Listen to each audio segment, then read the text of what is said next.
ሰላም ስለ ሩህሩህ መርማሪ ነው ዛሬ የምናገረው። ወጋየሁ ይባላል። የሽሮ ሜዳ ልጅ ነው። አሁን በሕይወት የለም።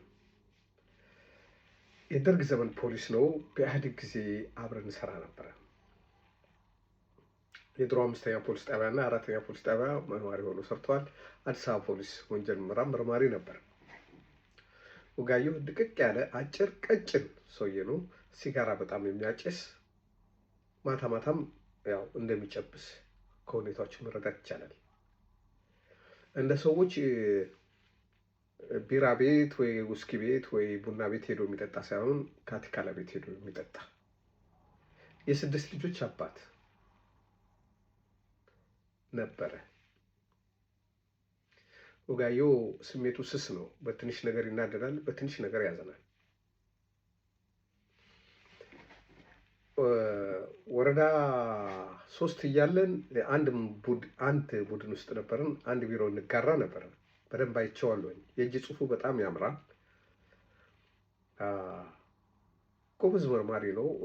የመስክ ስራ ባይሳካለትም ፊዚካሉ ለመስክ ስራ ስለማይሆን ያን ጊዜ ትንሽ የእድሜ መጫጫንም ስለነበረ ለመስክ ስራ ባይሆንም መዝገብ በማደራጀትና ንጥር ያለ ቃል በመቀበል ላይ ጎበዝ ነበር። እኔ እንደ ቡድን መሪ፣ እሱ ደግሞ እንደ መርማሪ አብረን እንሰራ ነበረ። ብዙ ባህሪው ያስገርመኝ ነበር። የራሱ ህይወት ጎስቋላ ነው። እንደኛ እንኳን ሸሚዙን የመቀየር አቅም አልነበረውም። ግን በጣም ለሰዎች ያዝን ነበር። ርህራሄ ያይበት ነበር። እኔ ወደ 4ኛ ፖሊስ ጣቢያ የምርመራ ኃላፊ ሆኜ ከሄድኩ በኋላ ደግሞ መርማሪ ሆኖ እዛ መጥቶ ነበር። ሰዎች ታውቃላችሁ፣ መርካቶ ላይ ከክፍለ ሀገር የሚመጣ ሰው በጣም ይዘረፋል። ገጠሬ ሰው በቃ ይዘረፋል። ያለችውን ነገር አታለውት ወስቶበት ነው የሚለው። በምንድን ነው ሀገር የሚገባው? እንዴት በሰው ሀገር እንዲወጥቼ ልቅር? በቃ በጣም ይንገበገባል ሰው። በሀገሩ የተከበረ ሰው ሊሆን ይችላል፣ ግን እጁ ያለውን ጥሪት ከወሰዱበት በኋላ ወደ ሀገሩ መመለሻ አይኖረውም። እንደዚህ አይነት ሰዎችን እንዲያጣራ፣ የከሳሽነት ቃል እንዲቀበል፣ ክሱን እንዲመረምርላቸው ጉዳዩ ሲሰጠው እሱም ያስበው እነዚህ ሰዎች ጊዜ ፋታ የሚሰጥ ነገር የላቸውም። ሌቦችን ተከታትለ እስክትይዝ፣ ማስረጃ እስክትፈልግ የት ያድራሉ ሰዎች? የት ይኖራሉ? ወጋየሁ ምንድን ነው የሚያደርገው? ኪሱ ገንዘብ ካለው አውቶቡስ ተራ ሄዶ ትኬት ይቆርጥላቸዋል። ወደ ሀገራቸው የሚሄዱበት የምግብ ይሰጣቸዋል። ኪሱ ገንዘብ ከሌለው ጋሽ በድሮ የሚባል የግምጃ ቤት ኃላፊ አለ። ከደሞዝ ሲመጣ እሰጥሃለሁ ብሎ ተበድሮ ለነዛ ሰዎች ትኬት ይቆርጥላቸው። ሄዶ ነው የሚቆርጥላቸው፣ ምክንያቱም እንደገና ይታለላሉ ብሎ ስለሚያስብ። እቤቱ ግን 6 ልጆች አሉት። የቀበሌ ቤት ውስጥ ነው የሚኖረው። ለልጆቹ አስፈላጊ ነገር እንደማያደርግ ሚስቱ መታ ትከሰዋለች። ብዙ ጊዜ እኔ ጋር መታለች ሚስቱ። በአሁኑ ደሞዝ ይዞ አልገባም ብላ መታ ታውቃለች። እኛ ግን ደሞዙን የት እንደሚያውለው እናውቅ ነበር። ወጋየሁ ጫማ አስወልቆ የወሰዱባቸውን ሰዎች እንዴ ወደ ቤቴ በምን ልግባ?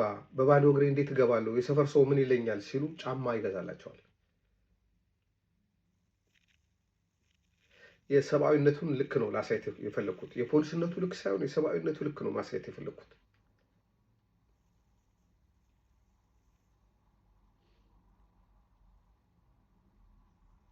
ለወንጀለኞችም ቢሆን ያዝናል።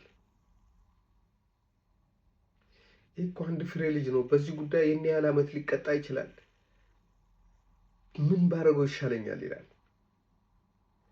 ሳያውቁ እኮ ነው የሚሰሩት። ወንጀሉ ምን ያህል እንደሚያስቀጣ ሳያውቁ ነው የሚሰሩት ይላል። ይሄ ያን ጊዜ በሁለት መንግስት የሰራ መርማሪ ነው። ርህራሄው፣ ልቡ፣ ቅንነቱ ተፈጥሯዊ ስለሆነ ነው ይህን የሚያደርገው የነበረው። ፖሊስን ሳስብ በጣም የመጠቃ አእምሮ ያላቸው በጣም ጎበዝ ፖሊሶች አውቃለሁ። ግን ሁሌ ከፊት የሚቆመው የወጋየሁ ሰብአዊነት ነው። አንድ በረንዳ ዳሪ የሚበላው ከበላው 3 ቀን የነበረ ሰረኩኝ ካለው አልሰረኩም የሚል ቃል የሚቀበል እንደ ሰረኩኝ እኮ እያለህ ነበረ ምናምን መዝገቡን ሳይወስሉ አያላለኝም ይላል። እንዴ በጆሮዬ እኮ ሰምቻለሁ እንደገና ምናምን እንደገና ተጠርቶ ሲጠየቅ ልጁ አዎ ሰርቅ ያለው እያለ ወጋየሁ አልሰረኩም ብሎ ይጽፍለታል።